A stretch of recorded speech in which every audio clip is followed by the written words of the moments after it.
Autre parabole agraire que Jésus nous apporte, en nous parlant du royaume qui est semblable à un maître qui a semé du bon grain dans son champ. Mais la nuit, son ennemi sème de l'ivraie qui pousse au milieu des épis. Faut-il l'enlever lui demandent ses serviteurs. Non, répondit-il, de peur qu'en récoltant l'ivraie, vous ne déraciniez le blé en même temps. Quel Laissez-les tous deux croître ensemble jusqu'à la moisson, et à ce moment-là, je dirai au moissonneur, récoltez d'abord l'ivraie et liez-la en botte pour la consumer. Quant au blé, ramassez-le dans mon grenier.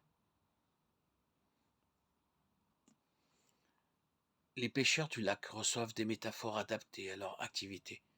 Le royaume est pareil à un filet jeté à l'eau qui attrape toutes sortes de poissons. Quand il est lourd et résistant, on le tire sur le rivage. On s'assied et on trie. Les bonnes espèces vont dans les paniers, celles qui ne valent rien sont rejetées à la mer. Ainsi en sera-t-il à la fin du monde. Les anges arriveront et sépareront les mauvais d'avec les justes et les jetteront dans la fournaise. Jésus ne récuse pas l'imagerie du feu qui purifie, mais s'il utilise le vocabulaire apocalyptique, cher à l'ancien Israël, il prend ses distances vis-à-vis de l'austère prédication du précurseur. Il adapte et réinterprète son héritage. Il insiste. Non, le jugement ne viendra pas tout de suite. Non, le royaume de Dieu n'est pas une menace, mais au contraire, le temps du pardon et de la miséricorde sans limite, qui soulage toutes les détresses, restaure la créature dans la plénitude de sa dimension divine, le trésor, la perle sans prix, qu'il faut se hâter d'acquérir. Le Dieu de Jésus n'est pas tant celui de la puissance, de la gloire ou du jugement que celui de l'amour. Dieu est amour.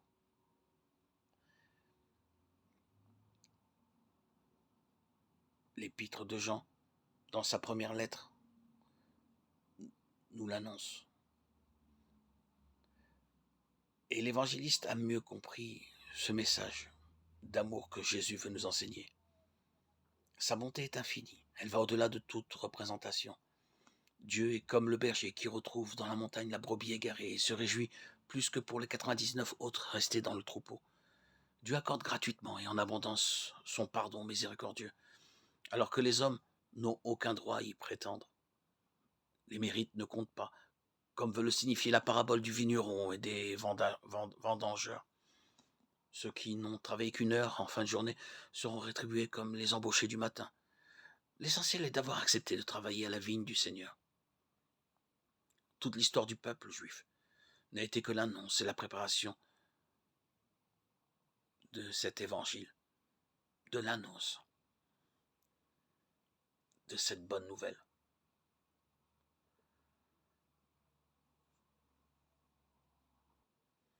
Proche est la joie du salut. Par sa dynamique irréversible, le royaume va transformer le monde. Il va surgir de façon inopinée au cœur de l'histoire. Mieux, il est déjà là. Oui, les temps sont accomplis. Le royaume de Dieu ne vient pas comme un fait observable. On ne dira pas le voici ou le voilà. En effet, le règne de Dieu est parmi vous. Qu'il soit à la fois présent et futur semble à première vue paradoxal. Quelle est donc cette mystérieuse réalité?